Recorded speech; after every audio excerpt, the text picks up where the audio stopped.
So technical অথরিটির সবাইকে স্বাগত। তোমাদের যেটা ওয়াসিস স্কলারশিপ অ্যাপ্লিকেশান রিনিউ এবং তোমাদের নতুন অ্যাপ্লিকেশান প্রসেস কিন্তু শুরু হয়ে গেছে। তো তোমাদের এই অ্যাপ্লিকেশান প্রসেসের উপর কিন্তু একটা নতুন নোটিফিকেশান দেওয়া হয়েছে। এই নোটিফিকেশানটা কিন্তু একটা ভিডিওর তরফ থেকে দেওয়া হয়েছে। আমি এখানে ভিডিওটা দেখাচ্ছি না কোন ভিডিও, কিন্তু এই নোটিফিকেশানের মধ্যে কী ইনফরমেশান দেওয়া হয়েছে সেটা আমি এই ভিডিওতে বলছি। তো তোমাদের জন্য এই ভিডিওটা খুবই গুরুত্বপূর্ণ হতে চলেছে। তো আমি সবাইকে রেকমেন্ড করবো ভিডিওটা এন্ড অবধি অবশ্যই দেখবে। তো এখানে যে গাইডলাইনগুলো বলা হয়েছে, এখানে টোটাল 6টা গাইডলাইন আছে। তো আমি 6টা গাইডলাইন এক এক করে বলে দিচ্ছি। তো প্রথমে যে গাইডলাইনটা দেখতে পাচ্ছ সেটা কিন্তু দেখে নাও।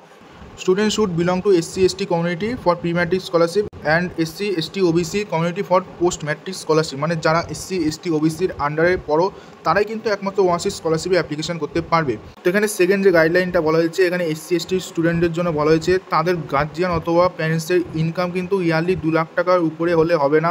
মানে তোমাদের কিন্তু 2 লাখ টাকার মধ্যেই হতে হবে তোমাদের yearly income for pre matric scholarship. আর এখানে বলেছে পোস্ট ম্যাট্রিক স্কলারশিপের ক্ষেত্রে তোমাদের কিন্তু 2.5 লাখ টাকার মধ্যেই হতে হবে তোমাদের প্যারেন্টস অথবা গার্জিয়ানের ইয়ারলি ইনকাম। তো 3 নম্বরে বলেছে যারা ওবিসি স্টুডেন্ট আছো তাদের কিন্তু প্যারেন্টস অথবা গার্জিয়ান ইনকাম তোমাদের বছরে 1 লাখ টাকার মধ্যেই হতে হবে। 1 লাখ টাকার উপরে হলে কিন্তু তোমরা আবেদন করতে পারবে না। তো এখানটায় 4th গাইডলাইনে বলেছে he or C should not get any other centrally sponsored founded scholarship. মানে তোমরা যদি এর আগে কোনো স্কলারশিপ নিয়ে থাকো তাহলে কিন্তু তোমরা সেই ক্ষেত্রে এই ওয়াসিস স্কলারশিপ তোমরা তুলতে পারবে না।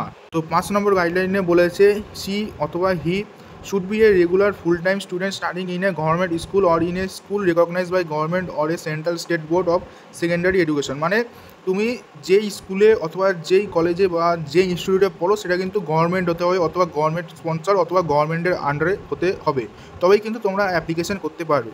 এবং 6 নম্বর গাইডলাইনে বলেছে scholarship for studying in any class will be available for only 1 year if a student has to repeat a class C অথবা he would not get scholarship for that class for a second or subsequent year। মানে যারা fail করে যাচ্ছ তারা কিন্তু scholarship পাবে না, ঠিক আছে। এখানটা কিন্তু গাইডলাইনে বলে দেওয়া হয়নি যাদের সাপ্লি আছে তারা অ্যাপ্লিকেশন করতে পারবে না, এরকম কিন্তু কিছু উল্লেখ করে দেওয়া হয়নি। এখানটায় বলেছে যাদের ফেল হয়ে যাচ্ছে, মানে যে কোনো একটা সেমিস্টার যদি কেউ ফেল হয়ে যায় মানে ইয়ার ব্যাক হয়ে যায় তারা কিন্তু একমাত্র অ্যাপ্লিকেশন করতে পারবে না। তো এখানে ফার্দার ইনফরমেশান জানার জন্য তোমার স্কুল কলেজ অথবা ইনস্টিটিউটের প্রিন্সিপাল হেডমাস্টার নোডাল টিচারের সাথে তোমাদের যোগাযোগ করতে বলা হচ্ছে। তো তোমাদের এখানে কী কী ডকুমেন্ট লাগবে সেটা দেখে নাও। 1 copy recent stamp size colour photograph লাগবে।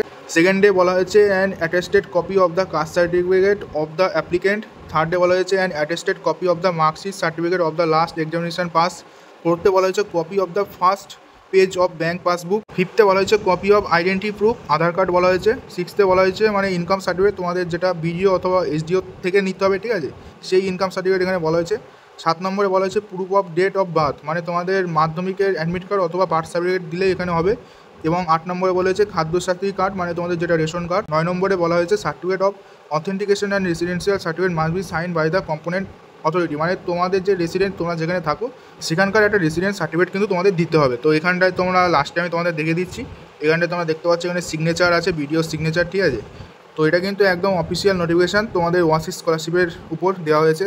তো আশা করবো তোমাদের আজকের ভিডিওটা ইনফরমেশন লেগেছে, ভালো লেগেছে। যদি ভালো লাগে একটা লাইক করবে এবং তোমরা যদি আমাদের চ্যানেল নতুন এবং ফার্দার এরকম ভিডিও হেল্পফুল ভিডিও পেতে চাও তো চ্যানেলটাকে অবশ্যই সাবস্ক্রাইব করো। তো দেখা হচ্ছে নতুন একটা ভিডিওর সাথে, ততক্ষণ বাই বাই।